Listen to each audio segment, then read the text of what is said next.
కొంతమంది ఏమో అరవింద్ అంటారు, కొంతమందో అరగుండు అరవింద్ అంటారు.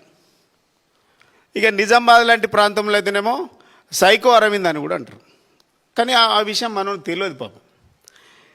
తెలియక బలుపుతోని అహంకారంతో ఇక మొత్తం ఆయన సామ్రాజ్యమైనట్టు తెలంగాణ ప్రజలంతా ఆయనకు బానిసలుగా, లేకుంటే రాజకీయ పార్టీలంతా ఆయనకు బానిసలుగా, ఈయననేమో మిగిలిన దొర అంటాడు. నాకు తెలిసి ఇలా ఈ రోజుల్లో దొరలు ఎవరు అట్లా మాట్లాడతలేరు, వాళ్ళు కామన్ అయిపోయినారు. ఈయనకు 100 రేట్లు ఉంది ఆ బలుపు, 100 రేట్లు.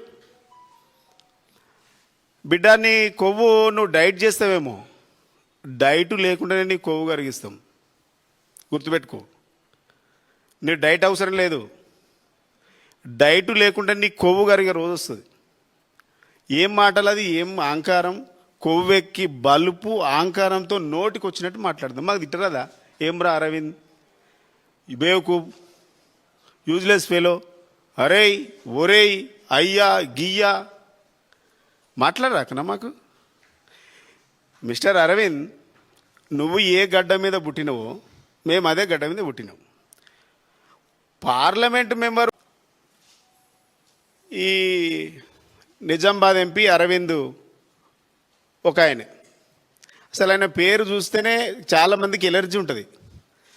ఆయనను చూసినా, ఆయన ఆకారం చూసినా, ఆయన మాటలు చూసినా చాలామంది వికారించుకుంటారు. ఆ విషయం మనోనికి తెలియదు పాపం. కొంతమంది ఏమో అరవింద్ అంటారు, కొంతమందో అరగుండు అరవింద్ అంటారు.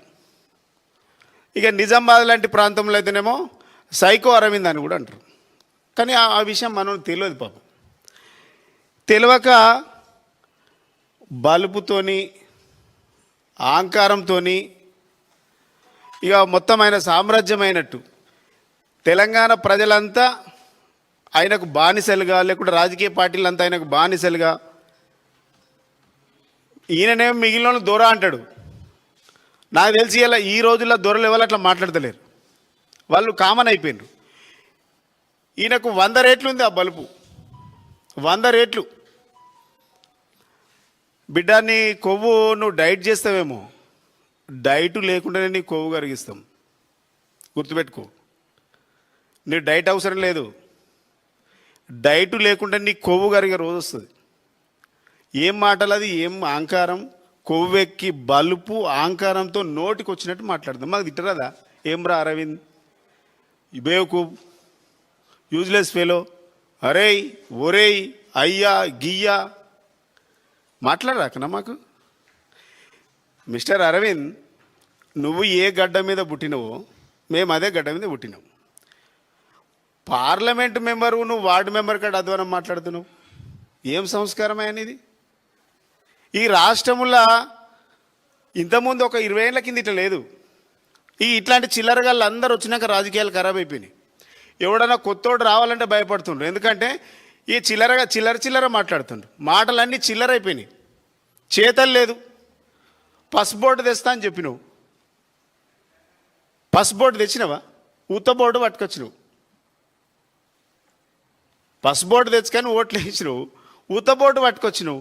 నువ్వు గెలిచిన దాని మీద మాట్లాడవా అంటే ఉత్తగానే గిల్లి కంచెం పెట్టుకొని పంచాయతీ పెట్టుకొని నోటుకొచ్చినట్టు